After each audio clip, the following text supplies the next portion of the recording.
সোনার মানিকেরা, নওজোয়ান তরুণেরা, ও সোনার ময়না যুবকেরা, আব্বারা মায়েরা, আল্লাহ দয়াময় পবিত্র কালাম কোরআনুল কারীমের মধ্যে সূরা আলে ইমরানের 102 নম্বর আয়াতে জানিয়ে দেন, ইয়া আইয়ুহাল্লাযীনা আমানু ইত্তাকুল্লাহা হাক্কা তুকাতি ওয়া লা তামুতুন্না ইল্লা ওয়া আনতুম মুসলিমুন। আল্লাহ পাক বলেন, হে আমার বিশ্বাসী বান্দা বান্দিরা, তোমরা আমি আল্লাহকে ভয় করার মতো ভয় করো। ওয়ালা তামুতুন্না ইল্লা ওয়া আনতুম মুসলিমুন। মরতে যদি হয় পরিপূর্ণ মুসলমান না হয়ে মৃত্যুবরণ করো না। পরিপূর্ণ মুসলমান হতে গেলে মন মর্জি চলা যাবে না, ইচ্ছা মতো চলা যাবে না, যা ইচ্ছা তাই করতে পারবো না, যা ইচ্ছা তাই খেতে পারবো না। আল্লাহর কথা মতো আমাদের নবী, দয়ার নবী, রাহমাতাল লিল আলামিন হুজুরের কথা মতো জীবন যাপন করতে হবে। মুসলমান হতে গেলে মুসলমান শব্দের অর্থটাও জানা দরকার আছে না নেই?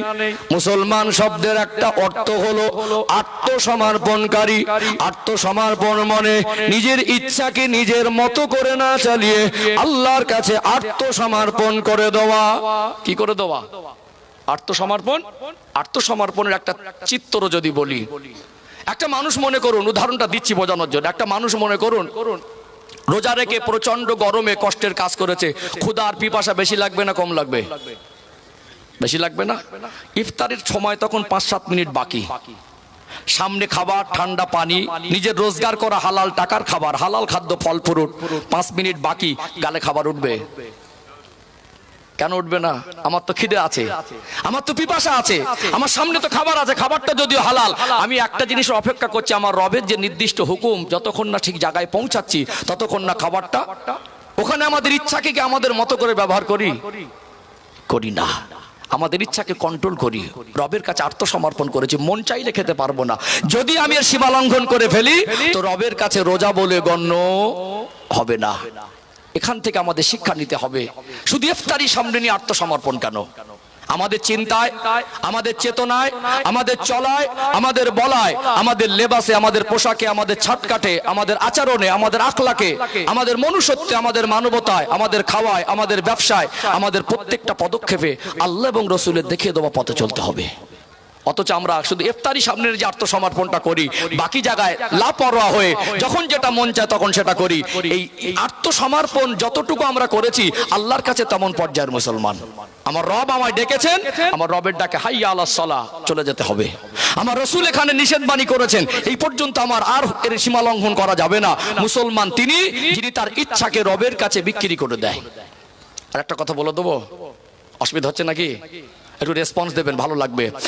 একটা জিনিস আর একটু ক্লিয়ার করে বুঝিয়ে দেই বিষয়টা, কারণ আমি ওয়াজের রুটটাকে যদি ঠিক ভিতটাকে তৈরি করে নিতে পারি তো অল্প কথায় ওয়াজ বোঝানো যাবে, আর অল্প কথায় ওয়াজ বোঝা যাবে ইনশাআল্লাহ। সম্মানিত ভাইরা, মনে করুন একজন মানুষ 30 বছর ধরে মেহনত করে একটা জমি কিনেছে 5 কাঠা, লিগাল ভাবে তার নামে রেকর্ড দলিল পরিষ্কার, সে চাইলে বিক্রি করতে পারবে না? প্রয়োজনে বিক্রি করে দিল, লিগাল ভাবে সে দলিল করে দিল, তার নামে রেকর্ডটাও কেটে অন্য নামে চলে গেল। বিক্রি করা জিনিসে অধিকার থাকে, অধিকার থাকে। অর্থাৎ আমার ইচ্ছাকে, আমার কর্মজীবনকে আমার আয়ত্তে না রেখে রবের কাছে বিক্রি করে দেবা। যদি আমরা আমাদের ইচ্ছাকে আমাদের মতো করে ব্যবহার না করে আল্লাহ এবং রসুলের কথা মতো ব্যবহার করতে পারি, আল্লাহ পাকের ওয়াদা আমাদের এই জীবনে আল্লাহ শান্তি আর সম্মান দেবেন, কবরে আল্লাহ ছাড় দেবেন, আখিরাতে চির শান্তির জায়গা, আল্লাহর দয়ার জান্নাত নসিব করে দেবেন। আমরা কি ইচ্ছাকে আমাদের স্বাধীনে রাখবো না রবের স্বাধীনে দিয়ে দেবো? আল্লাহ যেটা নিষেধ করেছেন সেটা করবো না, আল্লাহ যেটা বলেছেন, রাসূল যেটা বলেছেন সেটা করবো ইনশাআল্লাহ। ও ভাইজানেরা, মুর্শিদাবাদ জেলার সোনারমানিক যুবকেরা, আব্বার মায়েরা, যেহেতু আজকে আমার বিষয় ভিত্তিক আলোচনার বিষয়বস্তু হলো দাম্পত্য জীবন, আমি একটু ভিত তৈরি করে নিলাম। চলুন ধাপে ধাপে দাম্পত্য জীবনের একটু ব্যাখ্যা করি। দুনিয়াতে আমরা মানুষ আল্লাহ দয়াময় আমাকে আপনাকে দুনিয়া জমিনে পাঠিয়েছেন। দুনিয়া আমাদের জীবনে অনেক রকম সম্পর্ক আছে, বাপ বেটার সম্পর্ক, চাচা ভাতিজার সম্পর্ক, ভাই বোনের সম্পর্ক, শ্বশুর জামাইয়ের সম্পর্ক, যত রকম সম্পর্ক আছে। মনুষ্য জাতি জীবনের প্রথম সম্পর্কের নাম হলো স্বামী আর স্ত্রী। এই সম্পর্কের উৎপত্তি দুনিয়ায় নয়, এই সম্পর্কের উৎপত্তি হলো আল্লাহ পাকের দয়ার জান্নাতের ভিতরে। খুব ভালো করে একটা তথ্য তুলে দিন, মারের ঠান্ডা মাথায় বোঝার চেষ্টা করুন। সর্বপ্রথম আল্লাহ পাক নবী আদম আলাইহিস সালামকে জান্নাতে সৃষ্টি করেছিলেন। কোথায়? একটু প্রেসারটাকে বাড়ান, 1 পয়েন্ট, গেনটাকে যদি গেন না টানে 1 পয়েন্ট তুললেই হবে। হ্যাঁ সম্মানিত ভাইরা, আদম আলাইহিস সালামকে আল্লাহ পাক সর্বপ্রথম কোথায় সৃষ্টি করলেন? জান্নাতে। প্রথম তিনি একা ছিলেন। তিনি যখন একা ছিলেন তার জীবনে কোনো সম্পর্ক ছিল না। জান্নাতের নিয়ামত উপভোগ করার পরেও তিনি মনে মনে করছেন কি যেন অভাব, মনের খবর কে জানে? জোরে বলেন। ঘুমিয়ে গেলেন, আল্লাহ পাক তার বাম পাজর থেকে বেঁকা হাড় নিয়ে মা হাওয়া আলাইহিস সালামকে বানালেন। ঘুম ভেঙে তিনি আশ্চর্যজম্বিত হলেন, আমার রব এত মহান। তিনি পরমা সুন্দরী একজন নারীকে জান্নাতে ঘোরাঘুরি করতে দেখে মনে মনে বলছেন যে আমি যেটা মনে মনে অনুভূতি করেছি রবকে এখনো বলি নাই, হয়তোবা আমার জন্যই আমার রব এনাকে বানিয়েছেন। আল্লাহ পাক বললেন আপনি ঠিকই ভেবেছেন, আপনার জন্য বানিয়েছি, তবে এক্ষুনি হালাল না। বিবাহ করালেন। কি করালেন? বিবাহ বন্ধন আবদ্ধ করে দিলেন, হালাল স্ত্রী হলো। তাহলে বিবাহের কোথায় হলো? দুনিয়ায় না জান্নাতে? দুজনের সম্পর্ক হলো স্বামী আর স্ত্রী। যতদিন জান্নাতে ছিলেন তাদের কোনো সন্তান ছিল না। সন্তান ছিল না মানে আর কোনো সম্পর্ক জান্নাতের মধ্যে হয়নি। বাকি সব সম্পর্ক যে দুনিয়া আসবার পরে, একটাই সম্পর্ক জীবনের মানুষ জাতির প্রথম, আর এটা হলো এর উৎপত্তি হলো আল্লাহর জান্নাতে। কি মনে হয় এই সম্পর্কের ভিতরে অনেক কিছু শিক্ষা, গুরুত্ব, তথ্য আছে না নেই? সময় গড়ানোর সাথে সাথে পরিষ্কার হবে ইনশাআল্লাহ। ও ভাইজানেরা, সোনার মানিক যুবকেরা, আব্বারা মায়েরা, এই দাম্পত্য জীবনের সম্পর্ককে আল্লাহ দয়াময় কেন জান্নাতের ভিতরে তিনি বানালেন, একটু দুটো পয়েন্ট তুলে ধরলে পরিষ্কার হয়ে যাবে।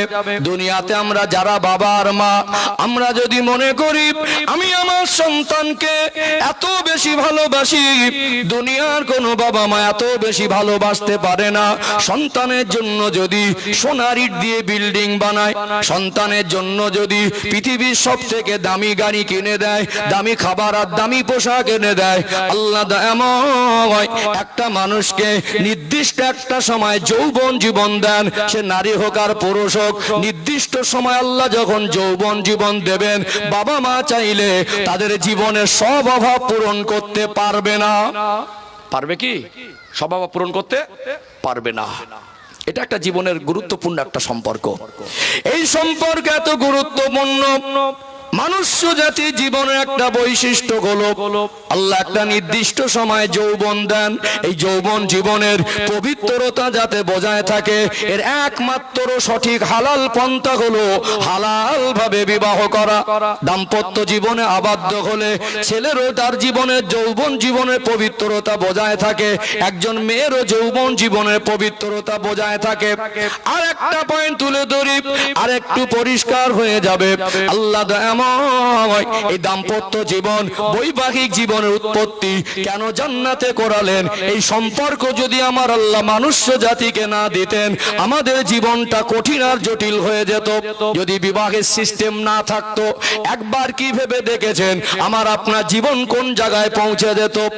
মনে করুন যদি আল্লাহ বিবাহ সম্পর্কে না দিতেন, একটা মানুষ, একটা নারী 40 বছর বয়স পর্যন্ত যদি 3 সন্তানের মা হতেন, দুনিয়ায় যদি বিবাহ সম্পর্ক না থাকতো, তার জীবনে যদি 100 বা 200 পুরুষের সঙ্গে তার জীবনে ফিজিক্যাল সম্পর্ক হতো, এই 3টে বা 4টে সন্তানের মা জানা 40 বছর বয়স, এই 3টে সন্তানের আসল বাবাকে তার মা কি খুঁজে দিতে পারতো?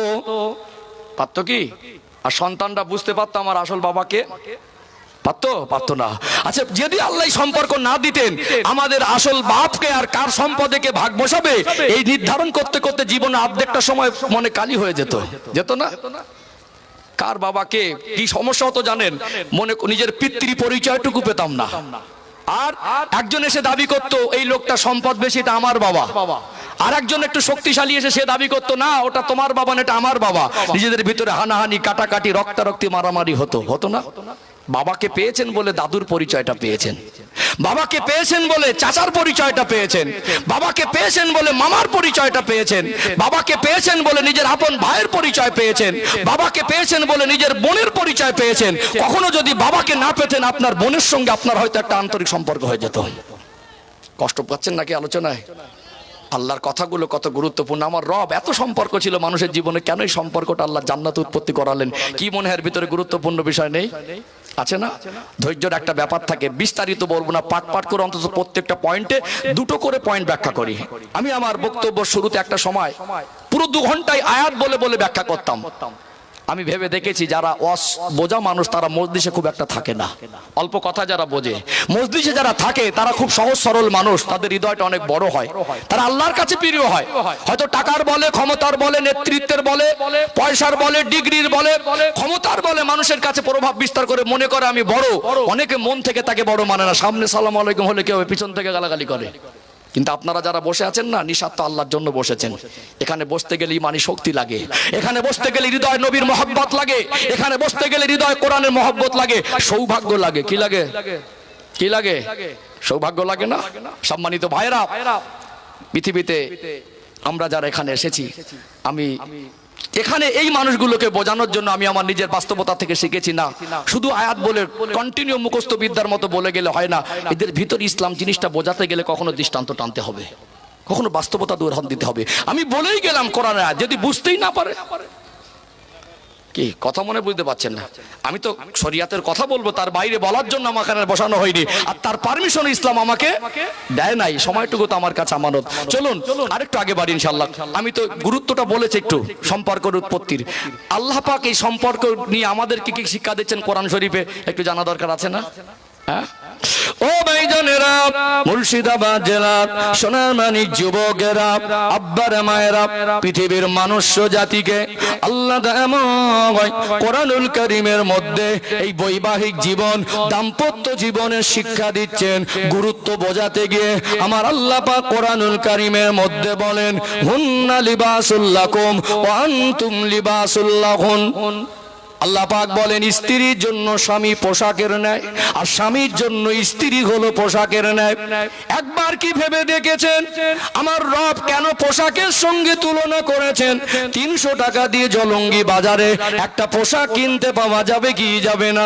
আজকে সোনার যা মূল্য, আপনি 300 টাকা দিয়ে একটা জুয়েলারি অলংকারের দোকানে গিয়ে সোনা কিনতে পাবেন না। দুনিয়ায় কত দামি দামি বস্তু আছে। আল্লাহ দয়াময় এই দাম্পত্য জীবন শিক্ষা মানুষকে বোঝাতে গিয়ে, গুরুত্ব বোঝাতে গিয়ে ডায়মন্ড আর গোল্ডের সঙ্গে তুলনা করলেন না, আসমান জমিনের সঙ্গে তুলনা করলেন না, পাহাড় সাগরের সঙ্গে তুলনা করলেন না, চাঁদ সূর্যের সঙ্গে তুলনা করলেন না। পোশাকের সঙ্গে কেন তুলনা করেছেন একটু জানতে মন চায় কি যায় না? দুনিয়াতে আমরা পোশাক পরিধান করি, এই পোশাক মানুষের জীবনের এমন এক গুরুত্বপূর্ণ জিনিস, এমন এক প্রয়োজনীয় জিনিস। পোশাক ছাড়া মানুষের জীবনের ইজ্জত আবরু হেফাজত করা সম্ভব নয়। পোশাক ছাড়া যেমন সতর ঢাকা যায় না, ইজ্জত আবরু হেফাজত হয় না, ঠিক দাম্পত্য জীবনে আবদ্ধ হওয়া ছাড়া সে নারী হোক আর পুরুষ হোক, তার যৌবন জীবনের পবিত্রতা বজায় রাখা পসিবল নয়। পোশাক ছাড়া আমাদের কি সতর ঢাকা যাবে? ইজ্জত আবরু ঢাকা যাবে? পোশাক যেমন ইজ্জত আবরু হেফাজত হয়, এই সম্পর্কের বিনিময়ে দুজনের যৌবন জীবনের পবিত্রতা বজায় হয়। কিসের কথা? একদিন যদি পাহাড় না থাকে তো চলে যাবে, যাবে না? পোশাক না থাকলে চলবে? চলবে। আর একটা পয়েন্ট বলি, ও ভাইজানেরা, সোনার মানিক যুবকেরা, আব্বার মায়েরা, এই পোশাকের সঙ্গে আমার আল্লাহ কেন তুলনা করলেন আর একটু ব্যাখ্যা করি। দুনিয়াতে আমরা মানুষ মাঝে মাঝে রেগে যাই, রাগ হয়ে যায়, রাগ করে বন্ধুর সঙ্গে সম্পর্ক ছিন্ন করে, রেগে গিয়ে বলে তোর সঙ্গে কথা বলবো না, আজ থেকে বন্ধুত্ব রাখবো না। মানুষ রেগে গিয়ে কখনো বলে আজকে ভাত খাবো না, রেগে গিয়ে কখনো বলে বাড়িতে থাকবো না, রাগ করে খাবার থেকে দূরে যায়, বন্ধু থেকে দূরে যায়, নিজের থাকার জায়গা ঘর থেকে দূরে চলে যায়। দুনিয়ায় কে কোনো মানুষকে দেখেছেন রাগ করে বলেছে আমি পোশাক পরবো না, ভাত খাবো না, একদিন রাগ করে থাকা যায়? ঘরে থাকবো না, একদিন ডাক করে থাকা যায়, পোশাক থেকে ডাক করে থাকা যায়? এমন এক জিনিস পোশাক, আল্লাহ পোশাকের সঙ্গে তুলনা করলেন। সোনার সঙ্গে যদি তুলনা করতেন, আমরা পুরুষ মানুষ তো সোনা ব্যবহারই করি না। ঠিক বলছি না ভুল বলছি? সোনা ছাড়া আমাদের চলে যাবে, পোশাক ছাড়া চলবে না। আল্লাহ বোঝালেন এটা এমন একটা সম্পর্ক, পোশাককে তোমরা খেয়াল করো, তোমাদের শরীরের খুব ক্লোজ জিনিস। আপনার যতই কাছে কাছে বসে থাকেন না, পোশাকের থেকে ওর কাছে আর কেউ যেতে পারবে না। কি গো, যদি কেউ যায় তো স্ত্রী আর স্বামী যাবে। কথা মনে বুঝতে পারছেন না? যদি কেউ যায় তো স্ত্রী আর স্বামী যাবে। পোশাক এমন একটা গুরুত্বপূর্ণ আমাদের জিনিস। আল্লাহ বোঝালেন সম্পর্কটা খুব ক্লোজ সম্পর্ক। এর ভিতরে যেমন ইজ্জত আবরু হেফাজতে, এটা একটা প্রাইভেসি সম্পর্ক, একটা গোপনীয় আত্মগোপনীয় সম্পর্ক। এর ভিতরে আল্লাহ অনেক নিয়ামত রেখেছেন। কি রেখেছেন? অনেক নিয়ামত রেখেছেন। এই পোশাক যেমন আমাদের রাগ করে পোশাক থেকে আলাদা হওয়া যায় না, আল্লাহ বোঝালেন সম্পর্কটা দূরে দূরে থাকা সম্পর্ক না। মনে করুন বিবাহ বন্ধনে আবদ্ধ হলেন, আপনি স্বামী বলে মানলেন আর একজন স্ত্রী বলে মানলেন, কিন্তু 20 বছর যদি দুজন আলাদা থাকেন, দু জায়গায় থাকলেন, তাতেও কি আপনার জীবনের পবিত্রতা বজায় রাখা সহজ হবে? হবে না। আল্লাহ এই জন্য বলছেন যে হুন্না লিবাসুল্লাকুম ওয়া আনতুম লিবাসুল্লাহুন। স্ত্রীর জন্য স্বামী পোশাকের ন্যায়, আর স্বামীর জন্য স্ত্রী পোশাকের ন্যায়। আমরা কখনো দাম্পত্য জীবনে, আচ্ছা ঠিক আছে কিছুক্ষণ বলে নি, টাইমটা আমাকে নিয়ে করে দেবেন, আগে শুরু করি, লাইনটা ক্লিয়ার করি, হালকা চেষ্টা করবো শেষে। হ্যাঁ সম্মানিত ভাইরা, আল্লাহ পাক আমাদের এই কোরআনুল কারীম এবং আমাদের নবীকে দিয়ে যে শিক্ষাগুলো দিয়েছেন, এগুলো আমাদের শান্তিতে থাকা পথ, শান্তিতে থাকার পথ। কিন্তু অনেক সময় দেখা যায় ঘরে এসি চালিয়ে বাইরে 42 ডিগ্রি সেলসিয়াস তাপমাত্রা আর ভিতরে 18 ডিগ্রি, ঝগড়ায় গরম হয়ে যায়। কি হয়ে যায়? অশান্তি হয়ে যায়। একটা পুরুষ মানুষ সারা জীবন কষ্ট করে বাড়ি ফিরে আসার পরেও পারিবারিকভাবে একটু শান্তিতে থাকা দরকার আছে। পরিবারের মধ্যে যদি একটা অশান্তি থাকে না, এটা একটা ভালো একটা দুশ্চিন্তা, বা একটা মানুষ স্বস্তিতে থাকতে পারে না। আমরা অনেক সময় কি হয়, শান্তির তাবিজ আনতে যাই। কি আনতে যাই? ইসলামের শিক্ষা বাদ দিয়ে, আল্লাহ এবং রসুলের দেখিয়ে দেওয়া পথ বাদ দিয়ে শান্তির তাবিজ, মাথা চুল থেকে পায়ের তলা পর্যন্ত হালসি করাল ঝোলের শান্তি হবে? শান্তি হবে না। আমার রসুলের জীবনী থেকে শিক্ষা নেন, ওর থেকে বড় শান্তির তাবিজ আর কিছু নেই। ওর থেকে বড় শান্তির তাবিজ আর কিছু নেই।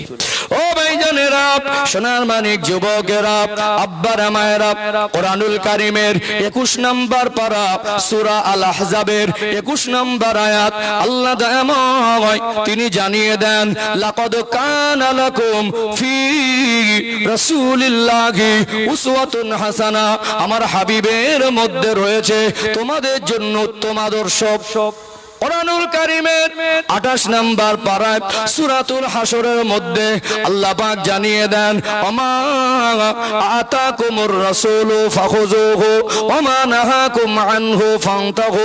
আমার নবী যেটা তোমাদেরকে আদেশ করেন ওগুলোকে তোমরা মেনে নাও, আমার নবী যেটা তোমাদের নিষেধ করেন ওগুলোকে তোমরা বর্জন করে দাও। দাম্পত্য জীবনে সুখে থাকার জন্য আমার রাসূলুল্লাহর পারিবারিক জীবন আর আমার নবীর কথাগুলো, আদেশ নিষেধ গুলো মেনে নেওয়া দরকার আছে না নেই? গোটা পৃথিবীর মানুষের কাছে আমার আপনার নবী, দয়ার নবী, তার দাম্পত্য জীবন দিয়ে উদাহরণ তৈরি করে গেলেন। দাম্পত্য জীবনে শান্তি থাকতে গেলে বিল্ডিং বালাখানার দরকার হয় না, কোটি কোটি টাকার দরকার হয় না, অতিরিক্ত অলংকারের প্রয়োজন হয় না, বরং এক বেলা না খেয়ে থেকেও কোনোদিন বাড়িতে রান্না করার মতো উপযুক্ত খাবার যদি পর্যাপ্ত না থাকে, কোন সংসারে অভাব অনটনের ভিতর থেকেও দাম্পত্য জীবনে শান্তি পাওয়া সম্ভব। সেটা আমার নবী তার উম্মতের জন্য দুনিয়া শিক্ষা রেখে গেছেন, না যায় নাই? শান্তির দাবি জানতে যান, সুন্নাত বাদ দিয়ে আমার আপনার নবী নূর নবী তিনি শান্তিতে থাকার পন্থা বলে দিলেন। বিদায় হজের ভাষণে, বিদায় হজের ভাষণ প্রাককালে আল্লাহ নবী সাহাবায়ে কেরামদের সামনে যে খুতবা প্রদান করছিলেন সিরাতের কিতাবে, ওই খুতবাটাকে আমার রাসূলুল্লাহর ওই বাণীগুলোকে বিদায় হজের ভাষণ শিরোনামে উল্লেখ করেছেন। আমার নবী সেদিন গুরুত্বপূর্ণ কথা বলেছিলেন। তার ভিতরে একটি কথা হলো, নবী আমার বলতেছিলেন, ও আমার সাহাবায়ে কেরামেরা, আমি রাসূলুল্লাহ আপনাদের স্ত্রীদের সম্পর্কে সতর্ক আর সাবধান করে দিলাম। স্ত্রীদেরকে বাড়ির চাকরানি, কাজ কর্নেওয়ালি, দাসী মনে করা যাবে না। স্বামীর যদি স্ত্রীর উপরে হক থাকে, স্ত্রীরও স্বামীর উপরে হক আছে। নবী আমার জানিয়ে দিলেন, নিজে যেমন খাবে স্ত্রীদেরও তেমন খাওয়াবে, নিজে যেমন পরবে স্ত্রীদের তেমন পরাবে। এটা হলো স্বামীর দায়িত্ব। আজ সমাজের বাস্তবতা, অনেক সময় দেখা যায় একটা গরিব ঘরের মেয়ে, অর্থনৈতিক অবস্থা ভালো না, মেয়েটা সুন্দরী, একটা সময় ছেলের বাবার অনেক মাল সম্পদ, প্রস্তাব দিয়েছিল, কোনো দাবি দাবা নেই, শুধু মেয়েটাকে আমরা বৌমা করতে চাই। পরে গিয়ে দেখা যায় ওই বৌমাটাকে বিভিন্ন রকম ভাবে বিভিন্ন কথাবার্তা দিয়ে মানসিক টর্চার করা শুরু করে। ওই বাড়িতে বৌমা গিয়ে বৌমার প্রাধান্যটুকু পায় না। অনেক সময় স্বামী অনেক মাল সম্পদের মালিক, একজন গরিব ঘরের মেয়েকে বিবাহ করে স্ত্রীর মর্যাদাটুকু দেয় না। অনেক সময় বিভিন্ন রকম কটূক্তি, বিভিন্ন রকম আক্রমণের পর্যায়ের কথাবার্তা পরিবার থেকে একটা মেয়েকে শুনতে হয় কি হয় না? কি বলে, তোর বাবার তো কিছু নেই, চোখে তো বাবার জন্মে দেখিসনি, দেখেছি, এগুলো তুচ্ছ তাচ্ছিল্য করে। এটা চলবে না। স্ত্রীকে স্ত্রীর মর্যাদা দিতে হবে। বাড়ির কাজ কর্নেওয়ালা না, চাকরানি না, দাসী না, আপনার জীবন সঙ্গিনী। এখানে কি হয়, অনেক সময় বললো যে বাপের বাড়ি তো কিছু ছিল না, জীবনের চোখে দেখোনি, যা আছে তাই খাও, যা আছে তাই পড়ো, থাকবে থাকো, না থাকবে যাও। এই রকম যদি টানা পড়েন চলে, জীবনে মিল মহব্বত হবে, শান্তি হবে? নবী বলেন চলবে না। শান্তিতে থাকার তাবিজ জানতে যান, শান্তির পথ আল্লাহ রাসূল বলে দিলেন। হয়তোবা আমার মন চাইছে, বন্ধু বান্ধবী নিয়ে বেরিয়ে গেলাম, হোটেলে ভালো মন্দ খাবার খেয়ে আসলাম, আর বাড়িতে মন চায় এটা বাজার করে দিলাম, সবজি কোনো রকমের, ডাল ভাত, খাবে খাও, না খাবে না খাও, চলবে না। খাবারও সামঞ্জস্য রাখতে হবে, পোশাকও সামঞ্জস্য রাখতে হবে। তারপরে দুজনের ভিতরে একটা আন্তরিকতার মহব্বত ঠিক অটুট থাকবে। কথা ঠিক বলছি না ভুল বলছি? চলুন আর একটা লাইন বলি। ও ভাইজানেরা, সোনার মানিক যুবকেরা, আব্বারা মায়েরা, আল্লাহ নবী হুজুর আমার বলেন, আমি রাসূলুল্লাহ, আমার কাছে তিনটি জিনিস বড় প্রিয়। এক নাম্বার হলো খুশবু, দুই নাম্বার হলো সালাত নামাজ, তিন নাম্বার হলো স্ত্রী। নবী আমার বুঝিয়ে দিলেন স্ত্রীরা ভালোবাসার জিনিস। নবী আমার বললেন, এক পাত্রে স্বামী স্ত্রী খেতে বসবে, এক বালিশে মাথা দিয়ে ঘুমাবে, আর কখনো কখনো আদর করে একে অপরের মুখে খাবার উঠিয়ে দেবে। এটা হলো আমার রাসূলুল্লাহর শিক্ষা। কেন এক বালিশে মাথা দিয়ে ঘুমাবেন, এক পাত্রে খেতে বসবেন, কখনো একে অপরের মুখে খাবার উঠিয়ে দেবেন? এই আমল আমাদের ভিতর থেকে চলে যাওয়ার কারণে স্বামী স্ত্রীর যে সম্পর্ক চার দেওয়ালের মধ্যে থাকার কথা ছিল, সেটা চোপকে 48 দেওয়াল চলে গেছে, না যায় নাই। একসঙ্গে চলা তো কখনো ভুল বোঝাবুঝি, মান অভিমান খুঁটিনাটি হয়। যদি এক বালিশে মাথা দিয়ে ঘুমান, এক পাত্রে খেতে বসেন, আদর করে একে অপরের মুখে তুলে দেন, ওই ফাটলটা বেশি হবে না, আস্তে আস্তে কমে আসবে, দূরত্বটা কম হবে, মান অভিমানটা অল্প সময়ের মধ্যে মিটে যাবে, সেটা চার দেওয়ালের মধ্যে থাকবে। আর আজকে সেই আদর্শ নেই বলে, রাসূলুল্লাহ রেখে যাওয়া সুন্নাতের শিক্ষা, ইসলামের শিক্ষা দাম্পত্য জীবনে নেই বলে এখন শ্বশুর বাড়ি কিছু হলে হ্যালো চলে যাচ্ছে বাপের বাড়ি খবর। কিছু কিছু আমাদের বউ মায়েদের মায়ের আছে মারাত্মক ডেঞ্জার। এখানে যা হবে তিল, ওখানে তিলকে তাল করা বোঝেন? এখানে যা হয় তার থেকে বেশি বেশি বাড়িয়ে বলে, ওখান থেকে ঠিক করে দেয় মেয়ে কিভাবে সংসার করবে। সংসারের 12টা বেজে যাচ্ছে না, যায় না? একটু হাঁকু দেন না, যাচ্ছে না? আমি এখানে এই পর্যন্ত স্টপ করছি। মায়েদের কথাগুলো এই পর্যন্ত আমি বলেছি।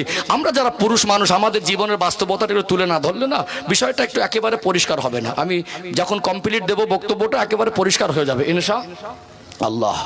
ও ভাইজানেরা, সোনার মানিক যুবকেরা, আব্বারা মায়েরা, যারা আমরা এখানে পুরুষ মানুষ, দেখবেন আল্লাহ দয়াময় আমাদের মেজাজকে এমন করে দিয়েছেন, একজন পুরুষ মানুষ খুশি মনে সংসারের বোঝাটা নিজের কাঁধে উঠিয়ে নেয়। সংসারের বোঝা কার কাঁধে? পুরুষের কাঁধে না? এই পুরুষ মানুষকে আল্লাহ এমন ভাবে মেজাজ দিয়েছেন, সংসারে পরিবারের প্রত্যেকটা মানুষকে তার জীবনের শেষ নিঃশ্বাস পর্যন্ত ভালো রাখতে চায়, আর ভালোভাবে থাকবে এটা দেখতে চায়। পরিবারের মুখে হাসি ফোটানোর জন্য একজন পুরুষ মানুষ কত কষ্টের কাজ করে বলুন তো। মাটি কোপানো কাজে কষ্ট আছে না নেই? রাজমিস্ত্রি জোগাড়ে কাজ, সিমেন্টের ব্যাগগুলো 50 কিলো ওজন মাথায় নিয়ে একতলা থেকে দোতলা তিনতলা ওটা কষ্ট বেশি না কম? কত কষ্ট করে। কখনো কৃষি কাজ, কখনো মাটি কোপানো কাজ, কখনো রাজমিস্ত্রি কাজ, কখনো বর্ষা, কখনো ঠান্ডা, আর কখনো দেখা যায় প্রচন্ড গরম, রক্ত পানি হয়ে যায়, কত ঘটা ঘাম দুনিয়া জমিনে পড়ে যায়। এই পুরুষ মানুষটা কখনো সে মনে করে আমার সোনার মানিক কলিজার টুকরা সন্তানগুলোকে ছেড়ে দূরে যেতে মন চায় না। তারপরে পরিবার যাতে ভালো থাকে, এই পরিবারের বুকে হাসি ফোটানোর জন্য একটা পুরুষ মানুষ দেশে কাজ না হলে বিদেশে যায়, নিজের রাজ্যে কাজ না পেলে বিদেশে যায়। কোথায় সেই মশার কামড়, কোথায় সেই ভালো জায়গা নেই, দূরে পানি, সময় মতো খাওয়া নেই, সময় মতো ঘুম নেই। কেউ বা ফেরি করে, কেউ বা কন্ট্রাক্ট নিয়ে কাজ করে। যারা বিদেশে পড়ে আছে, যারা ভিন্ন রাজ্যে পড়ে আছে, বলুন তো তারা তো পরিবারকে খুশি করার জন্য ঘর ছেড়েছে। কার জন্য? পরিবারকে। আজকে বর্তমান ভারতবর্ষে যা সিচুয়েশন, একদল হিংস্র মানুষ নামক পশুর ন্যায় আচরণ করছে। অমানুষগুলো তাদের রাজনীতির ফায়দা, রাজনীতির চেয়ারটাকে শক্ত করার জন্য ভেদাভেদ, অশান্তি মানুষের ভিতরে একটা সাম্প্রদায়িকতার বীজ তারা বপন করে আজকে বিভিন্ন রাজ্যে যারা অন্য রাজ্যের মানুষ, বিশেষ করে বাঙালিদের উপরে বিভিন্ন রকম আক্রমণের খবর পাওয়া যাচ্ছে কি যায় না। একটা সময় দেখা যাচ্ছে পুরুষ মানুষটা তার জীবনটাও ঝুঁকিপূর্ণ জায়গায় দাঁড়িয়ে আছে। কিসের জন্য? পরিবারের মুখে হাসি ফোটানোর জন্য চেষ্টা করে আমার বিবি যাতে সন্তুষ্ট থাকে, আমার বাবা মা যাতে ভালো থাকে, ভাই বোনগুলো যাতে খুশি থাকে, আমার সোনার মানিক সন্তানদেরকে যাতে ভালো মানুষ করে সমাজে একটা প্রতিষ্ঠিত করে যেতে পারি, এই চেষ্টা করে না? এই সংসারের বোঝাটা হালকা না ভারী? একটু হাঁকু দেন না। এত কষ্ট করেও পরিবারের মানুষের কি মন তোলা সহজ? সহজ না। বাবা যদি 200 টাকা চায়, সময় মতো যদি দিতে পারেন তো ভালো, না তো বাবা বলবে ও এখন বড় হয়ে গেছে ছেলে, এখন তো বিয়ে করেছে, এখন আর বাবার দরকার নেই। বলবে না? বলবে না? তারপরে আমি একটা কথা বলি, বাবার চাওয়ার অধিকার আছে। বাবার চাওয়ার মাঝে মাঝে আদায় করবো, লাস্টে করি না। আসলে কিসের বিষয়? মসজিদের। আমি 3-4 মিনিট এই বিষয়টা বলেন, তারপরে মাজা এমন একটা জায়গা ছাড়বো, আমি 5টা মিনিট বলে নেই বিষয়টাকে। এই যেটা ধরেছে এটা 5 মিনিট বলে নেই। সম্মানিত ভাইরা, আসলে অনেক আমাদের দিকে কি হয়, 24 পরগনায় শেষে কালেকশন হয়, আদায়টা হয়, তো ঠিক আছে, অসুবিধা নেই, আমি ম্যানেজ করছি। যে কথা বলছিলাম, বাবার চাওয়ার অধিকার আছে না নেই? একটু হ্যাঁ দেন। আছে না? ওই বাবা তো তার জীবনের সময় কতবার কত মানুষের কাছে কাজে গেছে, ভ্যান চালিয়েছে, মজদুরি করেছে, আপনাকে লালন পালন করেছে। একটা মানুষের পার ডে 50 টাকা খাওয়ায় কুলাবে? ভালো করে বুঝুন, কুলাবে 3 টাইম 50 টাকায়? হবে না। যদি 50 টাকা ধরেন তো মাসে কত? 1,500, 12 মাসে 18,000, 18,000 হবে না। 25,000 যদি ধরেন তাও হবে না। তো দিমরা যদি 25,000 ধরেন তো 20 বছরে 5 লাখ টাকা। কত টাকা? আপনার বাবা ওই ভ্যান চালিয়ে, মজদুরি করে, ফেরি করে, মাটি কাটা কাজ করে, কৃষি কাজ করে, 3টে সন্তানকে মানুষ করতে গিয়ে এক একজনের পিছনে কম করে 5 থেকে 7 লক্ষ টাকা খাবার খাইয়েছেন, আপনি খেয়ে হজম করে ফেলেছেন। এখন সন্তানগুলো একটু বড় হয়ে বিয়াদবি করে, বাবার মুখের উপরে কথা বলে আমার জন্য কি করেছো? 200 টাকা চাইবে, 1000 বার অধিকার আছে। আজকে এই সন্তান ছোট থেকে বাবার কষ্ট মেহনতে লালিত পালিত হয়েছে, আজকে বাবা বার্ধক্যে পৌঁছে গেলে বাবাকেও দেখভাল করার দায়িত্ব তো সন্তানের, কিন্তু বাবার পিছনে খরচা করবে, এটা অনেকের ঘরের বউ মায়েরা সহ্য করতে পারে না। ঝাড়া মারে, মনে হবে ম্যাজিক জানে। মুখটা ছিল 2 কিলো, 4 কিলো করে নেবে, মানে আব্বাকে টাকা দেয়, মাকে টাকা দেয়, সব দিয়ে দে। এ বেচারা একটু ভয় করে, দেখছি এত কষ্ট করে এসে বাবা মাকে দেই, একটা অশান্তি হয়। দেখছে যদি আমি না দেখিয়ে দেই, 200 দিলে মনে করবে 5টা দিচ্ছে, ঝাড়া মারার একটু পাওয়ারটা, টেম্পারটা বেশি হবে। তো বিচ রাতের বেলা বলছে ওরা ওয়াইফকে যে 200 টাকাটা আব্বাকে দিও। ভদ্রলোকের মেয়ের মনটা এত বড়, হাতে ধরে মনে মনে বুড়োটা সবসময় টাকা টাকা করে, কবে যে মরবে এমন ভাব দেখাবে, মনে হবে বাপের বাড়ি থেকে এনে দিচ্ছে। কেন? আপনারও তো একটা বার্ধক্য জীবন সামনে আছে, আল্লাহ যদি হায়াত রাখে। আপনার ছেলে আর আপনার বৌমা যদি আপনার সঙ্গে আচরণ করে, আপনি আপনার সন্তানকে ভালো করে মানুষ করেননি? বাবা 1000 বার অধিকার আছে, মা 1000 বার অধিকার আছে। নিজের গায়ের চামড়া ছিঁড়ে যদি বাবা মার জুতা বানিয়ে দেয়, তাদের ঋণ শোধ করতে পারবো না। তারপরে বাবাকে 200 টাকা দিতে না পারলে আপনি ভালো হবেন? ছেলে এখন বড় হয়ে গেছে, বাবা চেনে না। মা হয়তো বললো কচি 50 টাকা দিতে, 500 টাকা দিতে হবে সপ্তাহ, জামাই বাড়ি যাব, নাতিপোতা আছে, মিষ্টি মিঠাই ব্যাপার আছে, যদি দিতে পারেন তো ভালো, না তো মাও মনে মনে করবে। ছেলে এখন বিবাহ করেছে, বৌমা চিনেছে আর মাকে চেনে না। স্ত্রী যদি বলে যে আমাকে একটা জিনিস এনে দাও, সময় মতো এনে দেন তো নসিব ভালো। না তো কিছু কিছু আমাদের বৌমারা আছে বিষাক্ত সাপের থেকে ডেঞ্জার, ঝাড়া মেরে বলবে তোমার আব্বা চাইলে হয়, তোমার মা চাইলে তোমার কাছে টাকা থাকে, তোমার ভাই বোন চাইলে হয়, আমি যখন চাই তখন দেইনি। 365 দিনে আপনি 40 বার দেবেন, 41 বারের মাথা দিতে না পারলে মুখের উপরে বলে দেবে সারা জীবনে সে তোমার কাছে কিছু চেয়ে পেলাম না, শান্তি বলে কিছু পেলাম না। ঘটছে না? ঘটে না? হচ্ছে না? এই পুরুষ মানুষটাকে কেউ বুঝতে চায় না যে কত কষ্ট করে, এত পরিশ্রম করার পরেও পরিবারের মানুষের মন তোলাটা অতটা সহজ না। ছেলেটা এখন বড় হয়েছে, যুবক তরুণরা আমরা গার্জেনরা দায়িত্বহীন হয়ে পড়ার কারণে, ছোট থেকে পারিবারিক ভাবে এদের চিন্তা চেতনা ইসলামের আদর্শ না বাস্তবায়ন করার কারণে এদের মাথায় এখন সুন্নাত ঢুকিনি, ঢুকেছে মোবাইল, ঢুকেছে পাবজি, ঢুকেছে ফ্রি ফায়ার, ঢুকেছে গেম, ঢুকেছে ফেসবুক, ঢুকেছে মেসেঞ্জার, ঢুকেছে হোয়াটসঅ্যাপ, ঢুকেছে চ্যাটিং। এখন এদের মাথায় এইসব ঘুরছে, বুঝতে পারছেন? রাত 2টোর সময় বলছে মার মার মার, কি অবস্থা। ছেলেটা এখন সঙ্গ দোষে পড়ে বলছে যে আমার সাথী সঙ্গীদের মোবাইল, আব্বাকে বলছে আব্বা আমার মোবাইল কিনে দাও। বলে কত টাকা? গেম খেলা মোবাইল মানে 20,000। দিতে পারেন তো ভালো, না তো ছেলেটা বলবে আব্বা ভালোবাসে না। মেয়েটা 2 মাস টিউশনির পয়সা বাকি, ও এসে বলছে ঘ্যান ঘ্যান করছে টাকা দেবে না, স্যার বলছে পড়াবো না। আপনি যদি দিতে পারেন তো ভালো, না তো বলবে না পড়াবে তো বলে দেন না, আমার মান সম্মান ভালো লাগে না, পড়তে যাব না। ঠিক বলছি না ভুল বলছি? ওই একটা মানুষের দিকে সবাই তাকিয়ে আছে, ওই মানুষটা যে কি কষ্ট করে সেটা মানুষ বুঝতে চায় না। আমি এখানে স্টপ করছি আলোচনাটা, আবার আগে বাড়াবো। মসজিদের একটা ব্যাপার আছে, মসজিদ কার ঘর? জোরে বলেন, কার ঘর? আল্লাহ, আমরা বান্দা কার? আল্লাহর। তো আল্লাহর ঘর আমাদের বর্তমান সময় প্রায় বাড়িগুলো চকচকে ঝকঝকে। আমরা এক একজন 30-40 বছর ধরে চেষ্টা করি জীবনে একটা ঘর বাঁধবো, আর বাস্তবে তাই বেঁধে ফেলেছি। নিজের ঘরগুলো চকচকে ঝকঝকে যদি নিজেরা করতে পারি, সারা গ্রামবাসী মিলে মসজিদের প্রয়োজন যদি মিটাতে না পারি, আল্লাহর বান্দা ছিলাম এটা কিভাবে আল্লাহর কাছে বলবেন? মসজিদ হেফাজত করার দায়িত্ব আমাদের, মসজিদের হক আদায় করার দায়িত্ব আমাদের। নিজের ঘরের একটা বালির কোনা ছুটে গেলে আপনার কষ্ট হয়, যতক্ষণ না মসজিদের একটা ইটের কোনা খসে গেলে আপনার কষ্ট না হবে, আপনি মসজিদকে অন্তরের মধ্যে জায়গা দিতে পারেন, এটাই তার প্রমাণ হবে। কথা কি বুঝতে পারছেন? যাক, মসজিদের জন্য আমি মুসাফির হালাতে আছি, প্রাণ ভরে আপনাদের জন্য আল্লাহর কাছে একটু দোয়া করব। 1500 করে কেউ যদি দিতে চান। মুর্শিদাবাদ জেলা একটা ঐতিহ্য আছে, কিন্তু নবাবের জেলা তো এত ঘাবড়ানোর কি আছে? আমি রাজনীতির নেতা না, রাজনীতির বক্তব্য করি না, বিতর্ক কথা আমি একদমই বলি না, আমি আলাদা মেজাজ মাইন্ডের মানুষ। যাই হোক, মুর্শিদাবাদ জেলায় আমি ওই বিষয়ে বলার জন্য ইন্টারেস্ট না, তারপরেও উদাহরণ দিচ্ছি যে বাবরি মসজিদ হবার কথা শুনেছেন, ইটের স্তূপ হয়ে গেছে না? আমার মনে হয় 99% দান মুর্শিদাবাদ জেলার মানুষের। কি বললাম?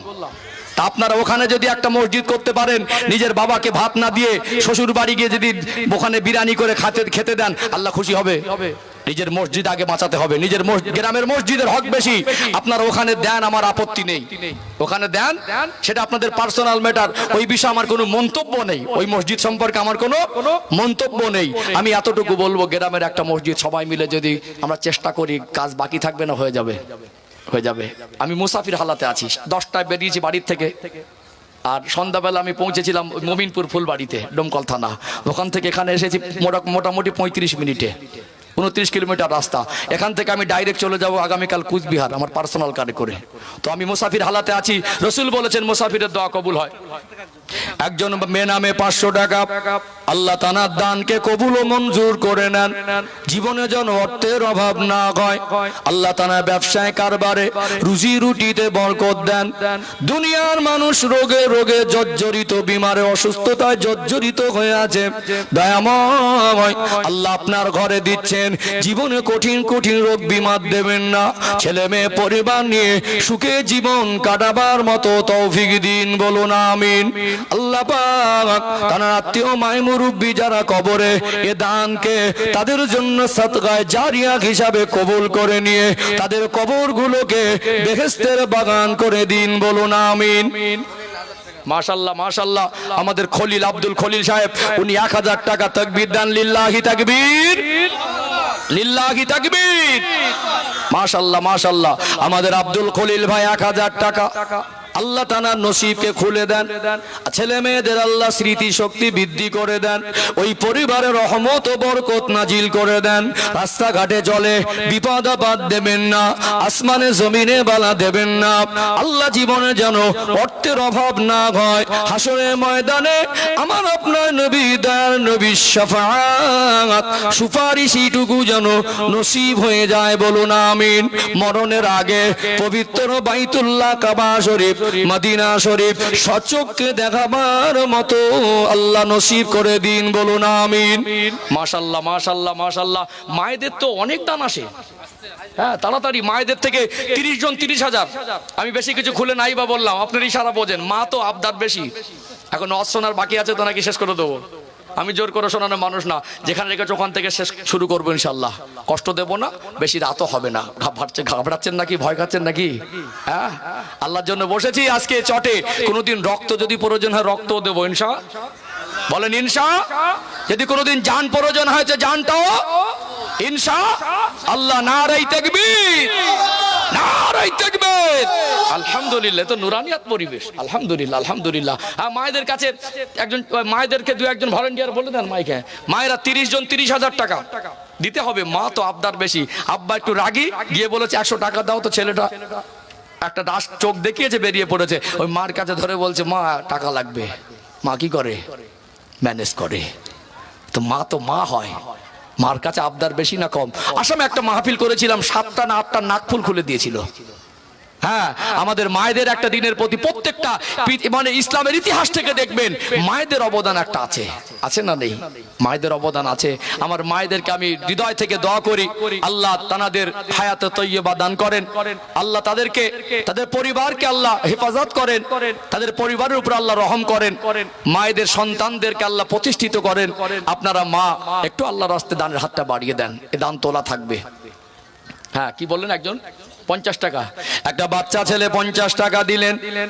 আল্লাহ ছেলেটার নসিবকে খুলে দেন, সমাজে আল্লাহ প্রতিষ্ঠিত হওয়ার তৌফিক দেবেন, দিনের পথে প্রতিষ্ঠিত হওয়ার তৌফিক দেবেন।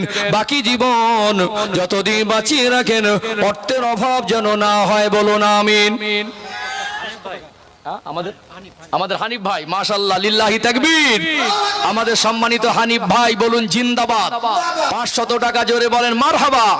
আল্লাহ হানিফ ভাইয়ের হায়াত দারাজ করুন, আমার হানিফ ভাইয়ের শরীরকে সুস্থ রেখে দেন, দুনিয়ায় যতদিন বাঁচিয়ে রাখবেন বিপদ মুসিবত থেকে, শত্রু দুশমনের হাত থেকে হেফাজত করবেন। দুনিয়ায় যতদিন বাঁচিয়ে রাখবেন আল্লাহ আর্থিক সচ্ছলতা দেবেন, অর্থের অভাবে যেন কারোর কাছে হাত পাততে না হয়। তানার মনে জায়েজ আশা কামনা বাসনাগুলোকে পূরণ করে দিন, বলুন আমিন। মাশাআল্লাহ মাশাআল্লাহ, অনেক হৃদয় বড় আপনাদের, ভালোই দান আসছে। বলেন আর 1000 টাকা কে দেবেন? 1000 টাকা দিলে খাওয়া হবে না এরকম না। হ্যাঁ, লব 500 টাকা, আমাদের লব ভাই 500 টাকা, মাশাআল্লাহ, লিল্লাহি তাকবীর। লব ভাই বলুন জিন্দাবাদ। 500 টাকা জোরে বলেন মারহাবা। আল্লাহ কবুল করে নেন, মনের আশা পূরণ করেন, চাষবাস ব্যবসা বাণিজ্য কাজ কারবারে বরকত দেন, ছেলে মেয়ের শরীরকে সুস্থ রেখে দেন। তারা আত্মীয় পূর্বপুরুষ যারা দুনিয়ার জমিন ছেড়ে কবর জগতে চলে গেলেন, আল্লাহ তাদের কবরকে এ দানের ওসিলায় জান্নাতের টুকরা বানিয়ে দিন, বলুন আমিন। মাশাআল্লাহ মাশাআল্লাহ। বলেন 1000 টাকা। 1000 টাকা দিলে খাওয়া হবে না এমন নয়, আল্লাহর ঘরে তোলা থাকবে। এখন তো মোবাইলে রিচার্জ 350 টাকা আনলিমিটেড প্যাকেজ। কত? কোম্পানি চালাক, ক্যালেন্ডারে 31 মাস হলো 28 দিনই মাস করে, 12 মাসকে টেনে 13 মাস, 350 হিসাব করেন 4500 টাকা হয়ে যাবে। 4000 সারা বছর 4500 টাকা রিচার্জ করেন, আর আল্লাহর ঘরে 500 টাকা দিয়ে বুক মানে ফেটে গেলে হবে? একটু মন বড় করেন। বরকত দেনেওয়ালা আল্লাহ, বরকত আলাদা জিনিস। আল্লাহ রাস্তায় ব্যয় করলে আল্লাহ পাক বরকত দেন, আল্লাহ পাক বরকত দেবেন। মান জা আবিল হাসানাতি ফালাহু আশরু আমসালিহা। আল্লাহ পাক বলছেন মানুষ যখন নেক কাজ করে, নেক কাজের বিনিময় বদলা আল্লাহ পাক 10 গুণ করে বাড়িয়ে দেন। কাফনের কাপড়ের পকেট হয় না, কাফনের কাপড়ের পকেট হয় না। কখনো কখনো কষ্টের টাকা, বিবি বাচ্চা পরিবার দুনিয়া মাল সম্পদ ঘর বাড়ি বিল্ডিং বালাখানা দোকান ব্যবসা সবই তো করলেন। এগুলো যেমন পরিবার দেখতে হয়, পরিবার যেমন আপনার আছে আপনার আখিরাতও আছে। জীবন এত কষ্ট করলেন, সবটাই কি দুনিয়াদারির জন্য? কিঞ্চিত কখনো সময় সুযোগ হলে অল্প হলেও আল্লাহর রাস্তায় কিছু ব্যয় করা, এটা ইমানদার একটা দায়িত্ব। কি গো, ঠিক বললাম না ভুল বললাম? যা ইনকাম করি সব কি দুনিয়াদারির জন্য না, কিছু একটা অংশ অল্প হোক আল্লাহর রাস্তায় ব্যয় করা, আল্লাহ বরকত দেবে। আছেন আর কেউ 1000 টাকা দেবার মতো? মায়েদের দানগুলো কি হলো? নামটা মাসতে 10টা 1000 টাকার, 10 জন 1000 করে 10,000, এরকম হাত উড়ে যাবে টপ টপ করে, তবেই তো ভালো লাগবে। বলেন তো, একজন 1000 টাকা কে দেবেন? 5 জন 5000 দেন। মায়েদের কাছে এদিকে শ্রোতার চাপ বেশি, ওদিক থেকে 10,000 হবে ইনশাআল্লাহ। একজন আছেন কে 1000 টাকা দেবার মতো? হাত তোলেন, তোলেন, আল্লাহর জন্য হাত তোলেন। এ মজলিস সাক্ষী হয়ে থাকবে, যেদিন আমাকে আপনাকে কবর জগতে রেখে আসবে, কবরের উপরে মাটি চাপা দেবে, অন্ধকার হয়ে যাবে, সেদিন আমাদের এই নেক আমল আমাদের উপকার আসবে। আছেন কোন ভাই 1000 টাকা? একজন হাত তোলেন তো। হ্যাঁ, নসিয়া বিবি, দেখেছেন মায়েদের মন। আমাদের মায়েদের তরফ থেকে নসিয়া বিবি এক মা, উনি বলছেন আমি 1000 টাকা দেবো। তাকবীর দেন, লিল্লাহি তাকবীর। আল্লাহ কবুল করে নেন। আল্লাহ আমার ওই মায়ের নসিবকে খুলে দেন, কপালকে সুখের কপাল করে দেন, পরিবারের সবাইকে নিয়ে শান্তি জীবন অতিবাহিত করবার মতো তৌফিক দিন। আল্লাহ তার আত্মীয় মায়ে মুরব্বী যারা কবরে, এ দানের বিনিময়ে তাদের কবরগুলোকে জান্নাতের টুকরা বানিয়ে দিন। হাসরের ময়দানে যেদিন মানুষ বিচার দিবসে পেরেশান হয়ে থাকবে, সেই দিন এ দানকে আল্লাহ কবুল করে তার জন্য নাজাতের ওসিলা করে দেবেন। তার মনের জায়েজ আশা কামনা বাসনা গুলোকে কবুল ও মঞ্জুর করে নেন, বলুন আমিন।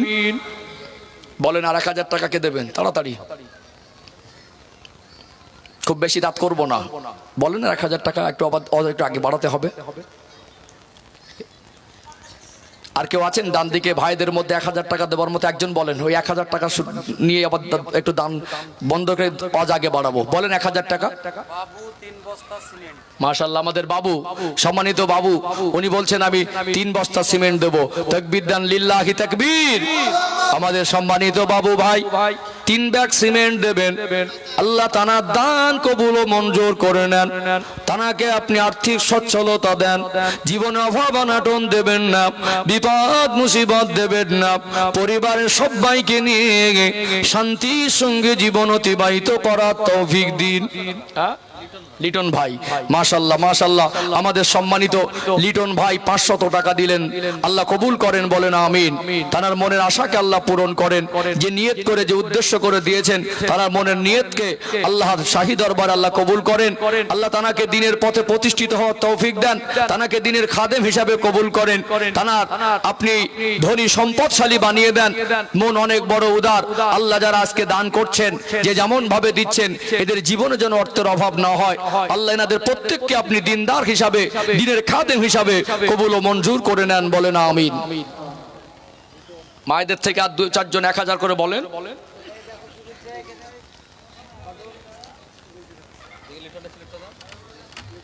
মাশাআল্লাহ, আমি সামনে আজকে যে কটা মানুষকে পেয়েছি না, সব খাঁটি মানুষ, সব খাঁটি মানুষ। আল্লাহ কবুল করেন। আর একটু কষ্ট করতে হবে তো, নাকি পারবেন তো? আর একটুখানি, কিছুক্ষণ, কি বলেন? ইনশাআল্লাহ বলেন, ইনশাআল্লাহ। হ্যাঁ ইনশাআল্লাহ, ঠিক আছে। আর কেউ দেওয়ার মতো মায়েদের থেকে আর 2-4 জন দেন 1000 করে। আপনাদের এই সমস্ত এলাকায় ঘর বাড়ি অনেক ভালো। আমার বাড়িটা একেবারে উত্তর 24 পরগনার শেষ সীমানা। ওদিকে একেবারে সুন্দরবনের প্রত্যন্ত এলাকায় গিয়ে দেখবেন এখন মাটির ঘর। এখন বাড়িতে একটা মানে চাপা কল নেই। কত কষ্ট করে মানুষ থাকে। আমাদের ঘরগুলো সব tiles, marble, granite, AC, cooler, fan, চকচকে ঝকঝকে উন্নত মানের আসবাব। এখন অনেকের বাড়িতে 4 পায়ে তক্তপোষ পর্যন্ত নিচেই ঘুমায়। তাদের জীবন কত কষ্টের। বিশ্বাস করুন, ওইসব জায়গায় গিয়ে যখন দান ওঠানোর পর্ব আসে না, যে মানুষ, আল্লাহ তাদের হয়তো ঘর বাড়ি ভালো নেই, কষ্ট জীবন, কিন্তু তাদের মনটা যে এত বড়, তাদের তুলনায় আমরা কোথায়? আল্লাহ এত কিছু দিয়েছেন, মন থেকে একটু আল্লাহর জন্য কখনো ব্যয় করার প্রয়োজন হলে ব্যয় করতে হয়। আপনারা সবই বোঝেন। বলেন না 2-1 জন 1000 টাকা তাড়াতাড়ি আল্লাহর জন্য দেন। এই দেখেন আমাদের এই বাবাজি, ধরে নেন, ও মুরব্বী মানুষ, আল্লাহ আপনার হায়াতে তৈয়বা দান করেন, আল্লাহ আপনার শরীরকে সুস্থ রেখে দেন। যতদিন আল্লাহ পাক হায়াতে রাখেন, ঈমান আমালের সঙ্গে দিনের পথে আল্লাহ প্রতিষ্ঠিত হয়ে জমে থাকার তৌফিক দান করেন, বলেন আমিন। তার পরিবারে যত আল্লাহ তার পরিবারে যত সন্তানাদি রয়েছে, নাতিপোতারা রয়েছেন, আল্লাহ সবাইকে আপনি হেফাজত করেন, তাদেরকে সবাইকে দিনের পথে প্রতিষ্ঠিত করেন, বলেন আমিন। আর কেউ দেবার মতো? মায়েদের দানগুলো কি হলো, আসবে তো টকটক করে? মায়ের একটু দানের হাত বাড়ান, 2-4 জন। হয়তো মাশাআল্লাহ দান তুলছেন, চাদর ঘোরাচ্ছে। এই দিক থেকে আর কেউ 1-1 জন 500-1000 টাকা দেবার মতো? আর কেউ 500-1000 টাকা দেবার মতো? আমরা অনেক সময় মনে করি পয়সা খরচা করব না। আল্লাহ যখন আমাদের বাচ্চাদের জ্বর দেয় না, এক সর্দি কাশি হয়, সহ্য করতে পারি না, ডক্টরের কাছে নিয়ে যাওয়া, ফিস দেওয়া, আবার ঔষধ কেনা, সব মিলিয়ে 1-1.5 টাকা বেরিয়ে যায় না? আসাদাকাত রদ্দুল বালা, ফেরদৌসী বিবি 500 টাকা। মাশাআল্লাহ মাশাআল্লাহ, লিল্লাহি তাকবীর। সম্মানিতা ফেরদৌসী বিবি 500 টাকা দিলেন, আল্লাহ কবুল করেন, বলেন আমিন। আল্লাহ কবুল করে নেন, তানার দানকে কবুল করে মনের আশাকে পূরণ করে দেন। আল্লাহ তানাকে দিনের জন্য কবুল করেন, তানার নসিবকে খুলে দেন, কপালকে সুখের কপাল করে দেন, পরিবারের সবার সঙ্গে শান্তির সঙ্গে দিনের পথে থেকে জীবন অতিবাহিত করবার মতো তৌফিক দিন, বলুন আমিন। আপনাদের এই পরিবেশটা একেবারে চকচকে, জলঙ্গি একেবারে মার্কেট পাশেই। হ্যাঁ, মানে এখানকার মানুষ একটা মসজিদ করবেন, এই মসজিদের কাজ যখন প্রয়োজন হবে একদম চকচকে ঝকঝকে করবেন। এই মসজিদ আজকে হয়েছে, এত বড় জলসা হলো, আপনারাই খরচা করে করেছেন, আপনাদেরই অবদান, আপনারা 2 হাত ভরে দিয়েছেন, কমিটি ভাইরা খাটাখাটনি করেছেন, এত বড় মাহফিল দিলেন। এটা যদি পারেন মসজিদের কাজটাও ইনশাআল্লাহ হয়ে যাবে, বলেন ইনশাআল্লাহ। একটু একটু দানের হাত বাড়ান সবাই, বলেন 200-500। আর কে দেবেন?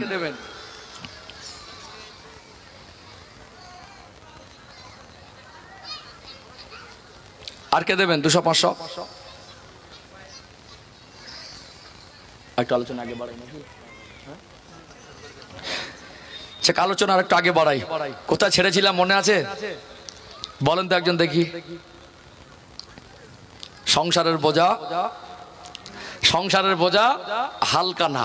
সংসারের বোঝা কি হালকা না, ভারী? শুধু ভারী না, অনেক ভারী। একটা মানুষ এত কষ্ট করে এসেও পরিবারের সকলের মন পাওয়াটা অতটা সহজ হয় না। চেষ্টা করে অনেক সময় মানুষটা কষ্ট পায়, মনের কষ্টটা মনের মধ্যে জমা রেখে অভিনয়ের একটা হাসি হেসে চলতে হয়। কি হয়? অভিনয়ের হাসি হেসে চলতে হয়। তাহলে আরেকটু ভারী কিনা আরেকটু ক্লিয়ার করি, বাস্তবতাটা আরেকটু তুলে ধরি ইনশাআল্লাহ। ও ভাই জানেরা, সোনার মানিক যুবকেরা, আব্বারা মায়েরা, আমি বোঝাতে চাইছিলাম আমরা যারা পুরুষ মানুষ, আল্লাহ দয়াময় আমাদের মেজাজ কেমন করে দিয়েছেন। সংসারের বোঝাটা পুরুষ মানুষের ঘাড়ে, এটা এমন এতটা সহজ নয়। একটা মানুষ এই সংসারের বোঝা বহন করতে গিয়ে মাঝে মাঝে ঋণের বোঝা মাথায় চাপে কি চাপে না? সংসারের বোঝা বহন করতে গিয়ে একটা ব্যবসা শুরু করলে অনেক সময় ব্যবসায় লস হয়, অনেক সময় চাষে লস হয়, আবার অনেক সময় দেখা যায় একটা মানুষ এক জায়গায় কাজ করে সময় মতো পেমেন্ট পায় না। এই সমাজে কিছু মানুষ আছে, চেহারার পোশাক চকচকে হলে কি হবে, তার আদর্শটা ভালো না। মানুষকে কাজ করিয়ে পাওনা টাকা তাকে না দিয়ে বারবার ঘোরা হয়। এই রকম কিছু মানুষ আছে না নেই? চিন্তা চেতনা কত জঘন্য। অনেক সময় দেখা যায় পাওনা টাকা চাইতে এসেছে, উল্টো আবার মেজাজ দেয়, এখন দেব না, কি করার আছে করে নিবি। এই রকম কিছু মানুষ আছে না নেই? নবী আমার সোনা জবানে বলেন, একজন মানুষের গায়ের ঘাম শুকাবার আগে মজদুরের পাওনাটা মিটিয়ে দেন। কেন গায়ের ঘাম শুকাবার আগে মজদুরের পাওনাটা মেটাতে হবে? অনেক সময় দেখা যায় একটা পুরুষ মানুষ সংসারের বোঝা ঘাড়ে, বাচ্চাটা অসুস্থ, ওই বাচ্চার চিকিৎসার পয়সা না থাকলে কোনো বন্ধু বান্ধবের কাছে ঋণ নেয়, ভাই 2000 টাকা আমায় দে, আমার বাচ্চাটা অসুস্থ, একটু চিকিৎসা দরকার। সেই মানুষটাকে কথা দিয়েছিল সামনের সপ্তাহে পেমেন্ট পেলে তোকে টাকা দেব, এই যে মানুষটাকে কাজ করিয়ে সময় মতো দিচ্ছে না, এর কারণে একজন বন্ধুর সঙ্গে সম্পর্ক খারাপ হয়ে যায়। অনেক সময় ডেট মিস হয়ে গেলে ওয়াদা খেলাফ হয়ে যায় কি যায় না? যায় না? মাশাআল্লাহ মাশাআল্লাহ, লিল্লাহি তাকবীর। একজন আমাদের সম্মানিত মায়েদের মধ্যে উনি 2000 টাকা দিলেন, জোরে বলেন মারহাবা।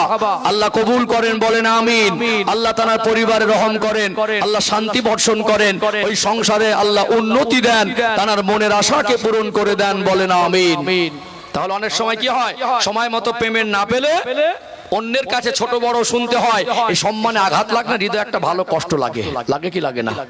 আবার কি হয়, অনেক সময় শরীরটা ভালো না, কাজে যেতে মন চাইছে না, একটা সেটিং এর ব্যাপার থাকে, না গেলেও তারা শোনে না, সেখানে গিয়ে অনেক সময় কাজ করতে করতে একটু মনে হয় বসি, শরীরে কষ্ট হচ্ছে। সব দিন কি শরীর সুস্থ থাকে? থাকে না। কিছু মানুষ আছে এত মন ছোট, মানুষকে কাজ করাবে আর মনে করবে একে দিনে সব কাজ তার করে দিলে ভালো হয়, 10 মিনিট বসতেও দেখে না। এই মানুষটা কত কষ্ট করে, শরীর আজকে ভালো ছিল না, তারপরে কাজ করে বাড়ি ফেরে না। কখনো চাষে লস, কখনো সময় মতো পাওনা টাকা দিতে না পেরে তার থেকে ছোট বড় কথা শোনা, ওয়াদা খেলাফ, কখনো বাড়ির পরিবারের দাবিটা নিয়ে সামনে না এনে তাদের আশা পূরণ করতে না পেরে মনটা খারাপ, এত কখনো ব্যবসায় লস, এত কষ্ট পরিশ্রম করে বাড়ি ফিরে আপনাকে কন্ট্রোল থাকতে হবে। ইসলামের শিক্ষা হলো বাড়ি এসেই রাগ টেনশন উগরে স্ত্রীদের গালাগালি দেবেন, গায়ে হাত তুলবেন, এটা ইসলামের শিক্ষা না। তারপরে পুরুষ মানুষ যে সিচুয়েশনের মধ্যে থেকে যায়, আনব্যালেন্স হয়ে যাবার সম্ভাবনা আছে না নেই? যদি আনব্যালেন্স হয়ে যায় তাহলে উচিত তো মায়েদেরও সহ্য করা উচিত। কিন্তু কিছু কিছু আমাদের মায়ের আছে, স্বামী একটা কথা বললেন উল্টে সঙ্গে সঙ্গে 4টা কথার উত্তর দেয়।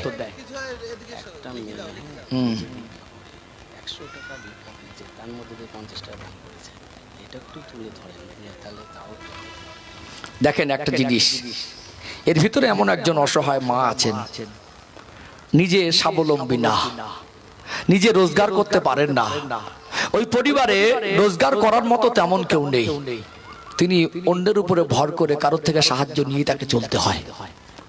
আর সেই মানুষটা না 100 টাকা একজনের থেকে সাহায্য পেয়ে মানুষ তার উপর তার নিজের প্রয়োজন মেটানোর জন্য দিয়েছে, তার মনটা কত বড়, তার হৃদয়ে নবীর ভালোবাসা কতটা বেশি, তার অন্তর ইসলামের গুরুত্ব কতটা বেশি, তিনি তার থেকে 50টা টাকা আল্লাহর ঘরে দিয়েছেন। আমরা নিজেরা রোজগার করে আমাদের কষ্টের টাকা, আমাদের মেহনতের টাকা আল্লাহর রাস্তায় দেব, আমাদের মন থেকে বের হয় না। ওই মানুষটা আজকে আমাদের জন্য শিক্ষা, ওনাকে দেখে শিক্ষা নেওয়া উচিত। তিনি ওই টাকাটা তো নিজের কাছে রাখতে পারতেন। আমরা কেউ বলতে পারবো না যে আমরা 3 দিন না খেয়ে আছি, আমরা কেউ বলতে পারবো না যে আমার কাছে করে 200-500 নেই, থাকলে তার ভিতর থেকে একজন মানুষ সেই যদি দিতে পারে, আমাদেরও তো উচিত তাদের থেকে শিক্ষা নেওয়া, কিছু কিছু দেওয়া উচিত না? শিক্ষা নেওয়া। একজন মা বেনামে 2 বস্তা সিমেন্ট দিলেন, আল্লাহ কবুল করেন, বলেন আমিন।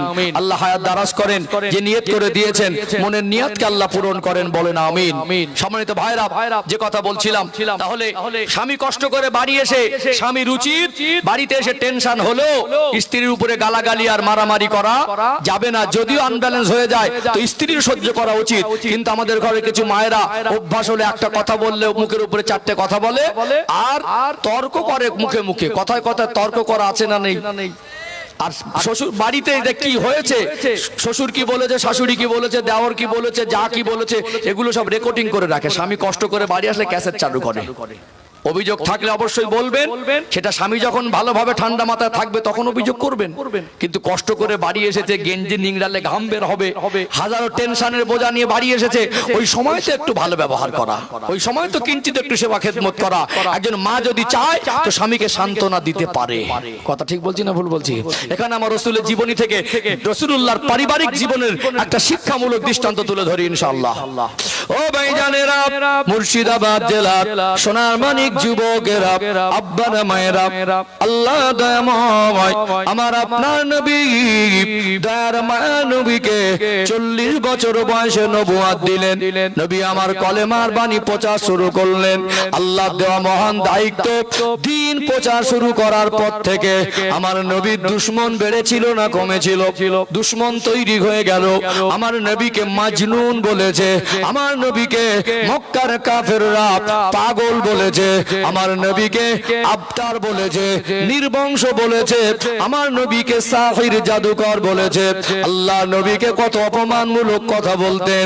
আমার নবীকে বহুবার জানে মেরে ফেলার পরিকল্পনা কাফেররা করেছে। এর মাঝে মাঝে আমার আপনার নবীর কাছে খবর আসতো যারা গরিব গরিব সাহাবী তাদের উপর জুলুম অত্যাচার হতো। তারপরে নবী আমার মক্কার মানুষের দ্বারে দ্বারে গিয়ে গলি গলিতে গিয়ে কলেমার বাণী প্রচার করতেন। কাফেরদের মুখে ছোট বড় কথা শুনে হৃদয়টা ভার হয়ে যেত। মনে কষ্ট নিয়ে রাতের বেলা আম্মা জান হযরতে খাদিজাতুল কুবরা রাদিয়াল্লাহু আনহার ঘরের দরজার ধারে দাঁড়িয়ে সালাম দিতেন। আম্মা জান হযরতে খাদিজাতুল কুবরা রাদিয়াল্লাহু আনহা সালামের জবাব দিয়ে সঙ্গে সঙ্গে দরওয়াজাটা খুলে দিতেন। নবী আমার আশ্চর্যজম্বিত হয়ে জিজ্ঞাসা করতেন, ও হযরতে খাদিজা, কি মাঝরাত, কি সন্ধ্যা রাত, কি গভীর রাত, যখনই বাড়িতে আসি আপনাকে তো দ্বিতীয়বার ডাকতে হয় না, আপনি কি রাতের বেলা ঘুমান না? আম্মা জান খাদিজাতুল কুবরা রাদিয়াল্লাহু আনহার চোখ দুটা চলচল করত, চোখ থেকে অশ্রু বেয়ে নিচে পড়তো। আমার আপনার নবীর ওই চাঁদ মুখের পানে তাকিয়ে বলতেন, ইয়া রাসূলুল্লাহ, ইয়া হাবিবাল্লাহ, চতুর্দিকে আপনার দুশমনে ভরা, কত কাফেররা আপনায় গালি দেয়, আপনি কষ্ট নিয়ে দুঃখ ভরা মন নিয়ে বাড়ি ফিরবেন, আমি খাদিজা ঘুমিয়ে থাকবো, এটা হতে পারে না।